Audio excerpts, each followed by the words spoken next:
मैं डॉक्टर जंवर राम, सहायक आचार्य दर्शन शास्त्र, राजकीय महाविद्यालय बाड़मेर। आज हम बात करेंगे तर्कशास्त्र की। बीए अंतिम वर्ष का जो पेपर है तर्कशास्त्र, द्वितीय प्रश्न पत्र दर्शन शास्त्र का, उसके बारे में हम आज अध्ययन करेंगे। तर्कशास्त्र की जब हम बात करते हैं तो एक ऐसा विज्ञान है तर्कशास्त्र जिसका उद्देश्य ऐसी विद्या, तकनीक और साधन बताना है जिनके द्वारा हम क्या सही है, क्या गलत है, क्या अच्छा है, क्या बुरा है, उसके अंतर्गत हम भेद कर सकते हैं। अगर किसी व्यक्ति को तर्कशास्त्र का ज्ञान नहीं है तो वह किसी भी समस्या पर क्रमबद्ध और व्यवस्थित रूप से विचार नहीं कर सकता है। इसलिए तर्कशास्त्र का ज्ञान हमें बहुत आवश्यक है।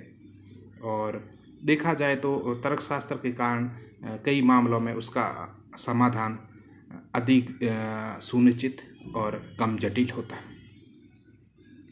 विज्ञान की हम जब बात करते हैं तो विज्ञान का अर्थ है ज्ञान की वह राशि जो सुसंबद्ध और व्यवस्थित हो। और क्योंकि तर्कशास्त्र स्तरीय तर्क प्रक्रिया अध्ययन है, अतः यह निश्चित रूप से एक विज्ञान भी है, मतलब इसको विज्ञान भी मान सकते हैं। सही तर्क प्रक्रिया की बात हम करें तो तर्क प्रक्रिया सही का अर्थ यही है कि जो भी प्रमाण और निष्कर्ष के बीच सही क्रम को खोजना। हमारी तर्क प्रक्रिया सही क्रम में होनी चाहिए। जब भी हम इस बात का ध्यान रखते हैं कि एक तथ्य से दूसरा तथ्य निकले या एक तर्क वाक्य से दूसरा तर्क वाक्य निकले तो हम तर्क सम्मत होते हैं। सही तर्क पद्धति का अर्थ यह है कि हमारा निष्कर्ष आधार वाक्यों पर आधारित है या नहीं। दूसरे शब्दों में सही तर्क पद्धति वह है जिसमें आधार वाक्य इतने सशक्त हो कि निष्कर्ष को पुष्ट करें, और जब आधार वाक्य अपर्याप्त या अधूरे होते हैं या निष्कर्ष की पुष्टि नहीं करते तो वह तर्क पद्धति गलत हो जाती है।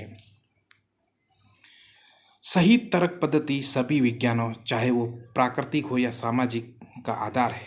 इस अर्थ में यह कहना एकदम सत्य होगा कि विज्ञान की सभी शाखाएं तर्कशास्त्र को आधार बनाकर चलती है, और इस प्रकार तर्कशास्त्र एक मूलभूत एवं सबसे प्राथमिक विज्ञान है। इसे हम विज्ञानों का विज्ञान भी कह सकते हैं।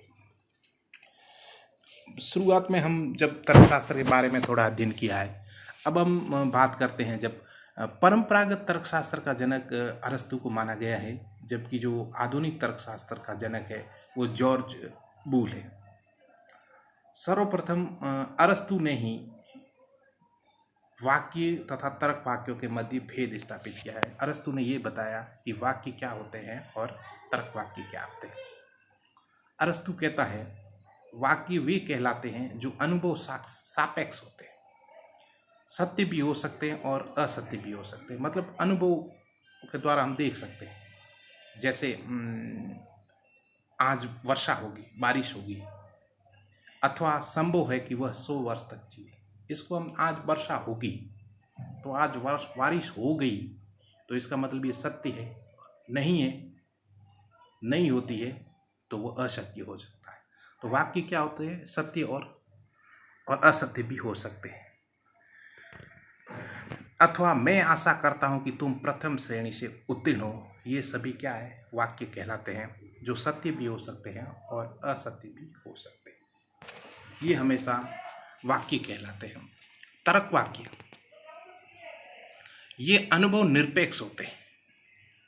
ये या तो पूर्णतः सत्य होते हैं या पूर्णतः असत्य है। तर्क वाक्य कैसे? या तो ये पूर्णतः 100% सही होंगे या 100% गलत होंगे।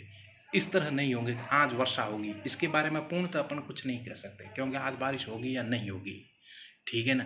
तुम प्रथम श्रेणी से पास होगे नहीं, इसके बारे में कुछ नहीं सकते। लेकिन जो तर्क वाक्य होते हैं पूर्णतः सत्य होते हैं, या तो पूर्णतः 100% सत्य होंगे या पूर्णतः असत्य होंगे। जैसे उदाहरण 2 और 2 4 होते हैं, अथवा 2 और 2 5 होते हैं। 2 और 2 4 होते हैं, इसका मतलब ये 100% सत्य है, और 2 और 2 5 होते हैं, इसका मतलब ये 100% गलत है। बीच की स्थिति नहीं है वाक्यों की तरह। तर्क वाक्यों की यही स्थिति है। तर्क वाक्य की हम सही परिभाषा देखें क्या है तर्क वाक्य? या तो पूर्णतः सत्य होते हैं या पूर्णतः असत्य। बहुत ही इंपॉर्टेंट चीज है, या तो पूर्णतः सत्य होते हैं या फिर पूर्णतः असत्य। अरस्तु तर्क वाक्यों की संख्या 4 बतलाता है। अरस्तु कहता है तर्क वाक्यों की संख्या 4 है। 4 उन्होंने सिंबल दिए हैं तर्क वाक्य के। ए तर्क वाक्य, ई तर्क वाक्य, आई तर्क वाक्य तथा ओ तर्क वाक्य। ये 4 तर्क वाक्य अरस्तु ने दिए हैं। कौन कौन से? ए, ई, आई और ओ। आगे कहता है अरस्तु, कोई भी तर्क वाक्य का निर्धारण, मतलब कोई भी तर्क वाक्य, ये 4 तर्क वाक्य, इसमें किसी भी तर्क वाक्य का निर्धारण गुण तथा परिमाण दोनों के आधार पर होता है। प्रत्येक तर्क वाक्य में परिमाण भी होगा और गुण भी होगा।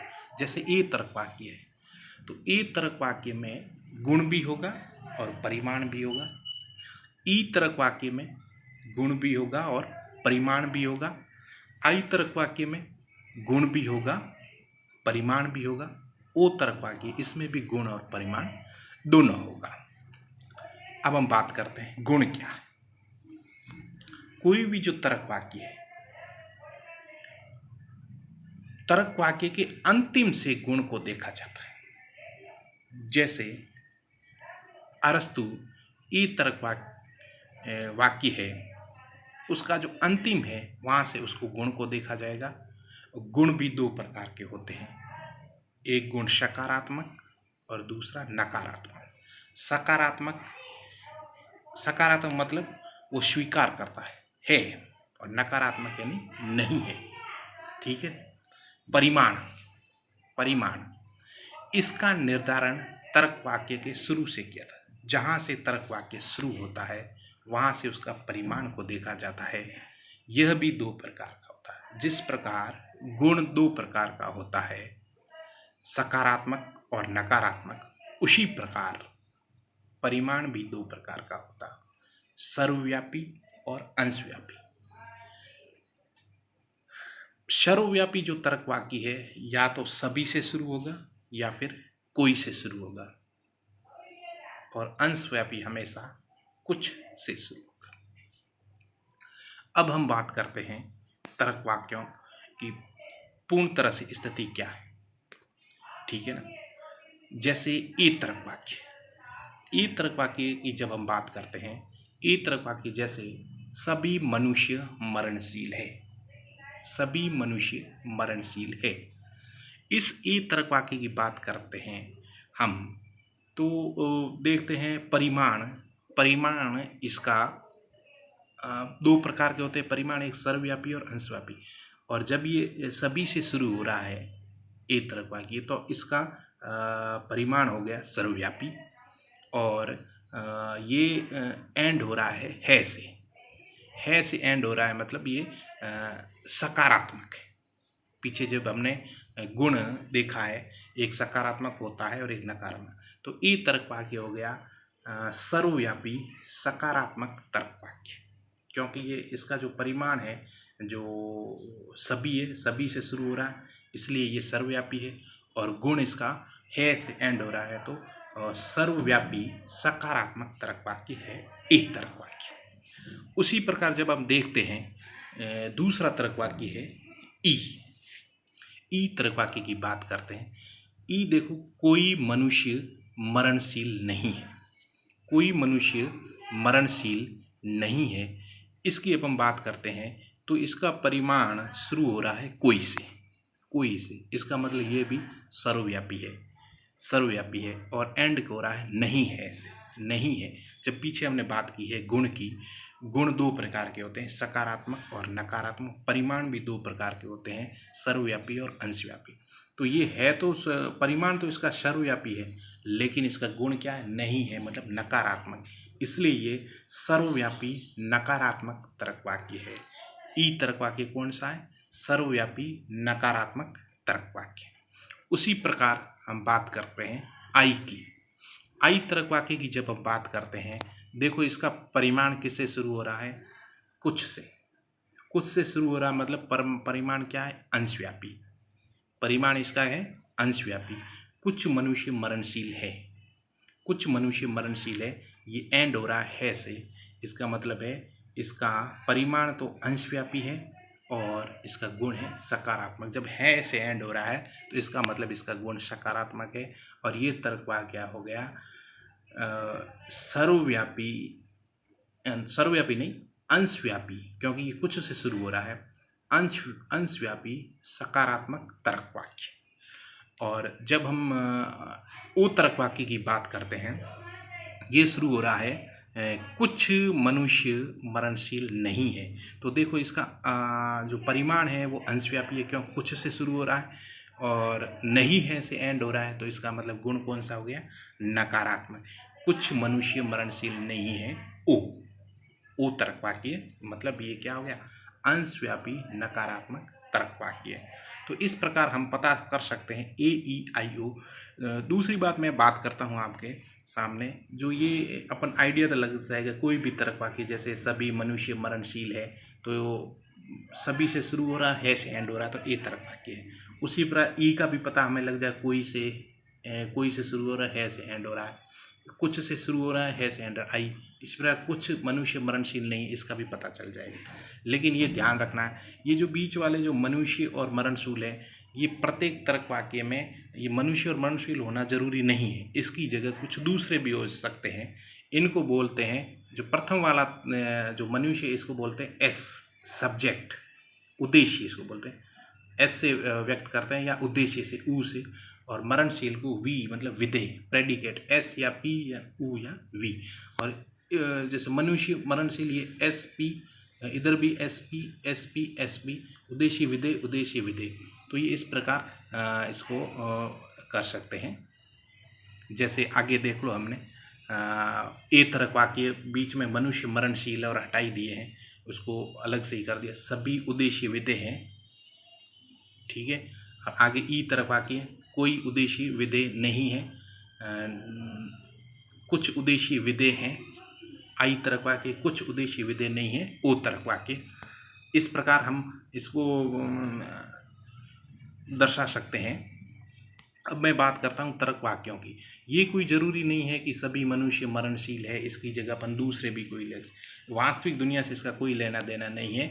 बस आपको ए तर्क वाक्य का पता होना चाहिए, जो शुरू हो रहा है सभी से और है से एंड हो रहा है। ई तर्क वाक्य कोई से शुरू हो रहा है और नहीं है से एंड हो रहा है। आई तर्क वाक्य कुछ से शुरू हो रहा है से एंड हो रहा है। और ओ तर्क वाक्य कुछ से शुरू हो रहा है, नहीं है से। अब देखो, जब उद्देश्य और, जैसे पहला तर्क वाक्य हम लेते हैं, उद्देश्य और विधेय, इसके बीच में जैसे सभी और है, अब उद्देश्य की जगह अपन रखते हैं सभी कार, विधेय की जगह रखकर बस है, तो अपन लिखते हैं सभी कार बस हैं, तो भी ये भी ए तर्क वाक्य माना जाएगा। जबकि वास्तविक दुनिया में अपन देखें तो सभी कार बस नहीं हो सकती, तो फिर भी ये माना जा सकता है।